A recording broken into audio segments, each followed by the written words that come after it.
to Jericho. Oh, come, will you go? Go to Jericho. Now is the time to thank our dear God. So please, please, please go. Go to Jericho. So true story. My cousin and I, Kendra, who has an amazing, beautiful voice. Hopefully she's still singing. But we were 7, 8, and we owned the rights to this song, okay? We made this song. We were sitting in the kitchen, and we were like inspired by the Gospel Lights, which is a gospel choir or group that my grandmother and my father sings in. And we were inspired by them. So we were like, we're going to make our own song. And literally, I remember verbatim all the words. And I remember us singing it to my dad. And he was like, oh, I really like that song, but why Jericho?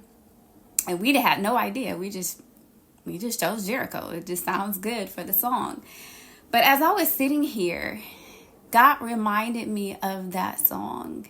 And Jericho is the place of the promised land where the walls of Jericho came down. So I want to tell you that God reminded me of this song for a reason. There are some people who have been marching around this wall of promise where there are giants in the land.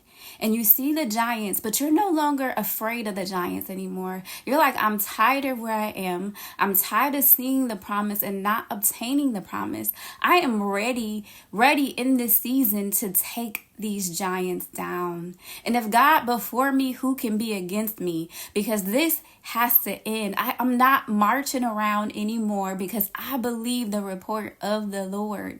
And so on the 7th day, God is saying that these walls are going to come down for you.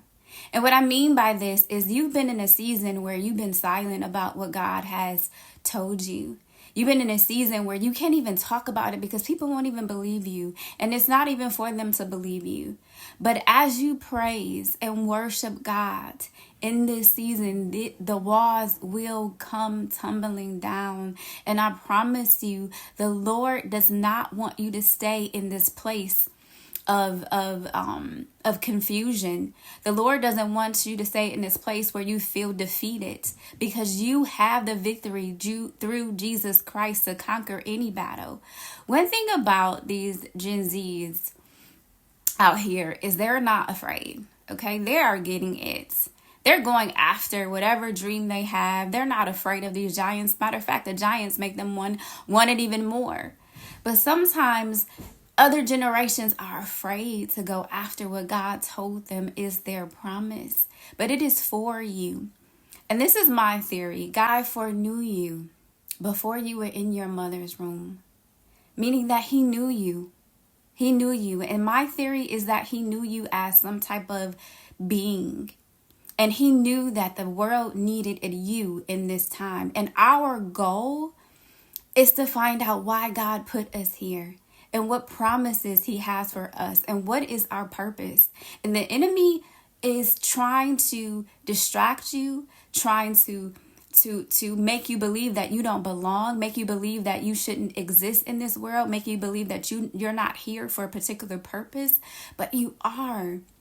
And God sent you here for that particular purpose. And it's up to you to put the pieces together to find out why you are here. Everybody has a promise. You got to be like Moses in Exodus 33 and say, if your presence do not go with us, I don't want to go. Don't send us up there. Because where you are, that's where I want to be. If you're saying move, that's where I want to be. If you say go higher, that's where I want to be.